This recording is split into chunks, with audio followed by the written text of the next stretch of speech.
ఎన్నికలు ఎప్పుడు వచ్చినా విజయం తమదేనని టీపీసీసీ చీఫ్ ఉత్తమ్ కుమార్ రెడ్డి వ్యాఖ్యలపై మండిపడ్డారు విప్ పల్లా రాజేశ్వర్ రెడ్డి. గతంలో అనేక బీరాలు పలికిన కాంగ్రెస్ నేతలకు పలు ఉప ఎన్నికల ఫలితాలు చూసిన తర్వాత ఏం మాట్లాడాలో తెలియలేదని ఎద్దేవా చేశారు.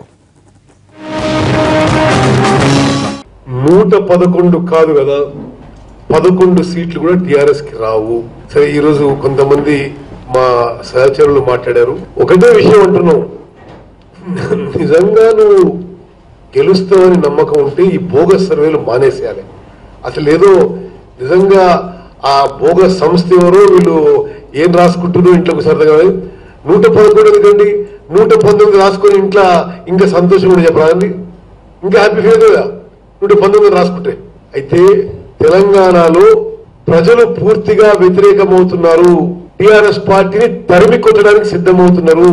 యావత్ తెలంగాణ సమాజానికి తెలుసు, స్వతంత్ర భారతదేశంలో అత్యంత అవినీతి ప్రభుత్వం కేసీఆర్ ప్రభుత్వం.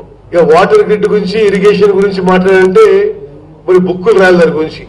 ఈ విధంగా పూర్తిగా వైఫల్యం చెందిండు, పూర్తిగా అసలు ప్రజల్లో అడుగంటిపోతున్నారని చెప్పి అదేదో వాళ్ళ క్యాడర్స్ కి మొరల్ బూస్టింగ్ కోసం ఒక బోగస్ సర్వే చేసుకుని ముందుకు వచ్చిండు. అదే ఉత్తమ్ కుమార్ రెడ్డి గారు 2 ఎలక్షన్లో వారు చెప్పిన మాటలు ఏమైనా చెప్పవనండి. వరంగల్ ఎలక్షన్ లో మేము 1,00,000 ఓట్లతో గెలుస్తాం, గెలవపోతాం మేము మాట్లాడమని చెప్పారు. మరి 4 లక్షలతో ఓడిపోయారు కదా, ఏం చేశారు? జిహెచ్ఎంసీ ఎలక్షన్ లో మేమే గెలవపోతున్నాం అని చెప్పారు, ఓడిపోయారు కదా, ఏం చేశారు? పాలేరు ఎలక్షన్ లో గెలవపోతే అని చెప్పి బీరాలు పలికారు, 45,000తో ఓడిపోయారు కదా, ఏం చేశారు? ముందు వాటికి సమాధానం చెప్పమనండి.